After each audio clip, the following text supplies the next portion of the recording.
Assalamualaikum warahmatullahi wabarakatuh. Berjumpa kembali dengan podcast Laskar UI, sebuah talk show ringan yang akan memberikan satu perspektif baru dalam dunia pendidikan.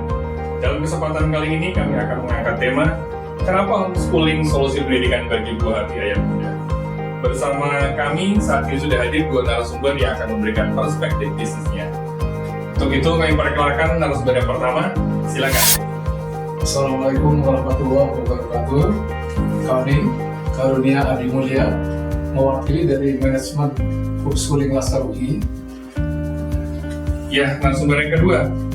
Halo semuanya, perkenalkan saya Ismi Astia, mewakili pengajar Laskar UI. Oke. Saat ini kita lihat di masa pandemi, pada orang tua masih merasa bingung bagaimana cara efektif bagi seorang anak melakukan pembelajaran. Kita lihat sekarang juga banyak lembaga pendidikan yang memberikan model pembelajaran, model model homeschooling. Nah, bagaimana pada akhirnya Laskar UI sebagai yang awalnya adalah bimbingan belajar memberikan program untuk homeschooling bagi anak-anak. Seperti apa? Dasarnya kenapa pada akhirnya homeschooling dilakukan di Laskar UI? Jadi terima kasih Pak Ahmad. Jadi memang sebelumnya kami ini berkecimpung sudah lama di bimbingan belajar reguler, SD, SMP, SMA. Kemudian kita melihat ada kebutuhan masyarakat akan adanya homeschooling, yaitu di mana homeschooling itu merupakan solusi dari orang tua yang mempunyai kendala dengan anak-anaknya di dalam meneruskan pendidikannya. Nah, seperti yang kita ketahui, itu di dalam sekolah formal itu suka ada kendala. Sering ditemui kendala bagi orang tua di mana anaknya itu di sekolah dibully. Kemudian ada juga orang tuanya khawatir pada anak-anaknya akan menemui lingkungan yang kurang kondusif apabila si anak itu sekolah di sekolah formal.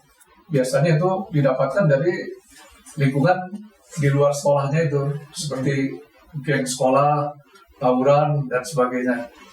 Nah, itu bisa orang tuanya masukkan ke homeschooling supaya anaknya tidak terlibat tawuran dan sebagainya. Gitu.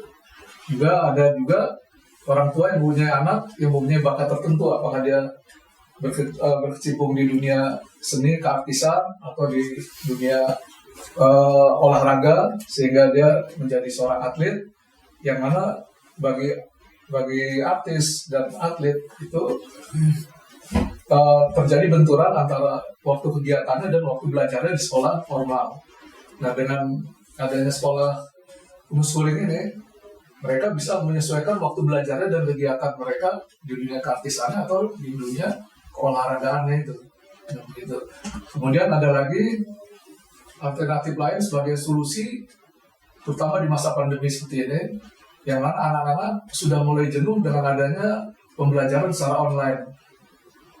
Banyak kita temukan dari curhatan hati orang-orang tua, yang mana anak-anaknya yang mengikuti pendidikan secara online itu mereka mengalami ketidaknyamanan atau suatu kejenuhan, karena dengan sistem online itu kan si anak hanya bertatap buka langsung dengan gadget ataupun laptop begitu.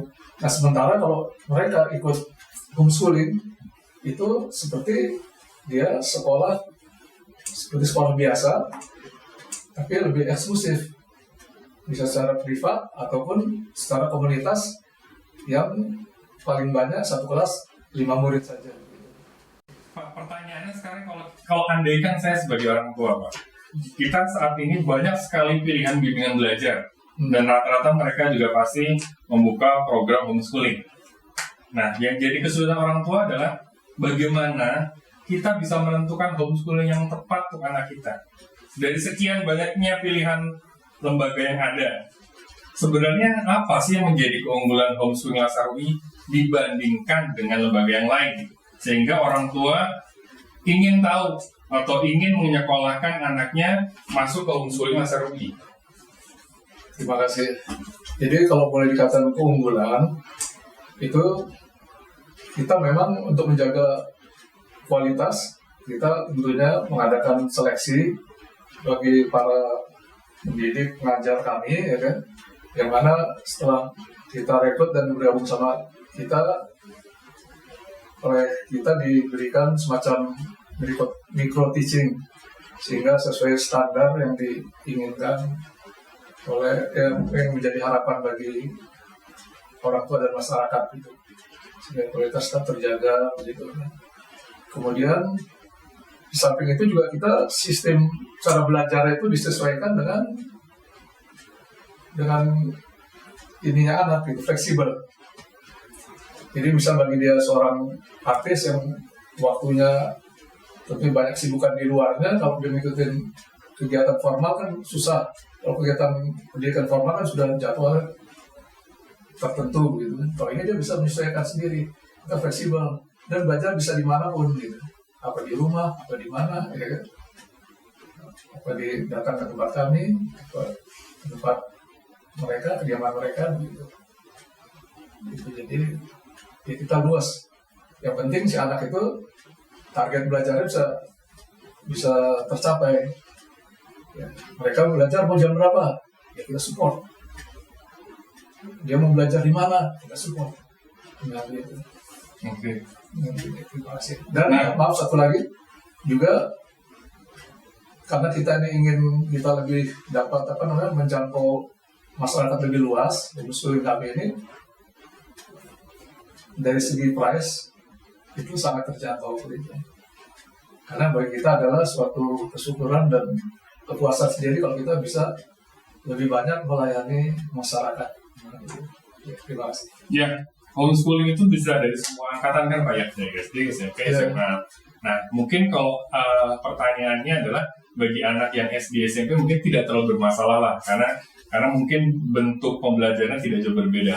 Mungkin yang jadi pertanyaan bagi kita para orang tua, misal anak kita itu kelas SMP atau SMK atau SMA gitu Pak ya. Harapan orang tua adalah mereka ingin anaknya masuk ke perguruan tinggi. Berikan satu penjelasan atau case study yang terbaik yang pernah dilakukan di homeschooling Laskar UI ketika anak yang mengikuti homeschooling di tingkat SMA atau SMK dia bisa diterima di perguruan tinggi Pak. Itu strategi apa yang dijalankan oleh homeschooling Laskar UI? Ya tentunya memang kita memberikan kurikulum pembelajaran memang disesuaikan dengan kurikulum yang dari Kementerian Pendidikan. Itu kita berikan tentunya kan soal-soal yang keluar juga dari Kementerian Pendidikan juga.